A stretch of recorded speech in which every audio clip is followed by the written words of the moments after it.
सामने विचार साझा करने का जो मौका मिला है वो डॉक्टर बी.आर. अम्बेडकर के देन। साथियों, मैं बताना चाहता हूं कि आज मेरे जीवन के दो महत्वपूर्ण कार्यक्रम थे।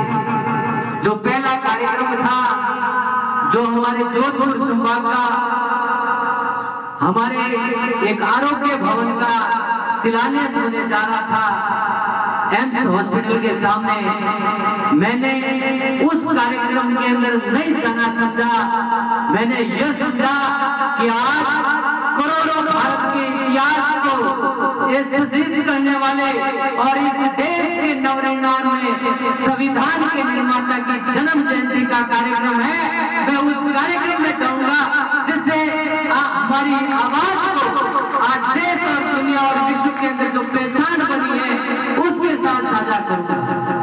साथियों, डॉक्टर बी.आर. अम्बेडकर जिस तरह से लाखों करोड़ों हमारे जो मसीहा थे, हमारे संवैधानिक अधिकार दिलाने में, हमारे जो समानता के अधिकार दिलाने में जिन्होंने अपने पूरे जीवन को खपा दिया, उन्होंने अपने जीवन के अंदर एक इतिहास के पन्नों पर ऐसे स्वर्णिम अक्षर ले गए जो आज हमारी पीढ़ी एक स्वतंत्र रूप से हमारे विचार हम आपस में आदान प्रदान करते हैं। आज इस कार्यक्रम के अंदर उपस्थित मैं युवा नौजवान साथियों से कहना चाहता हूं कि आप जीवन में एक ऐसा काम करके दिखाएं जिससे हमारे पूर्वजों की, हमारे बुजुर्गों की किसी के सामने पगड़ी उतारने की हमारे सामने कोई नौबत नहीं आएगा।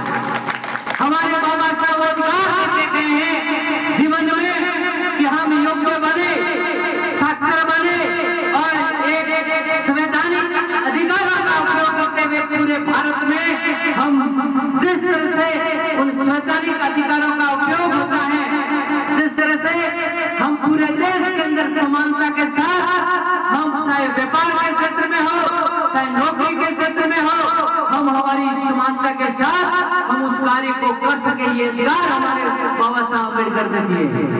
हमें हमारे जीवन के अंदर हमें पूर्वजों ने अधिकार दिए हैं कि किसी भी क्षेत्र में जाओ तो उस क्षेत्र का नाम उस तरह से रोशन करना कि आप जिस क्षेत्र से आते हो उस प्रतिभा को उस स्थान पर पहुंचा देना जिससे आपके गांव का, आपके समाज का, आपके देश के नवनिर्माण में आपका योगदान हो सके।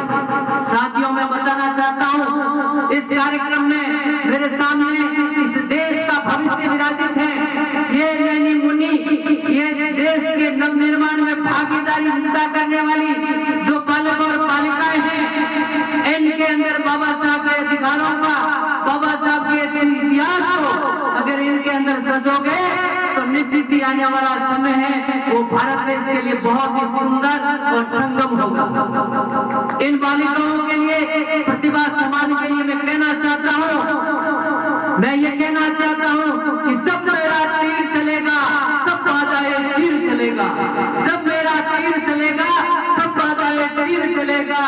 उम्मीदों की सुख धरा से, उम्मीदों की सुख धरा से तब एक नया नीर निकलेगा, इसमें से कोई नया नीर निकलेगा। आने वाला भविष्य ही हमारा है।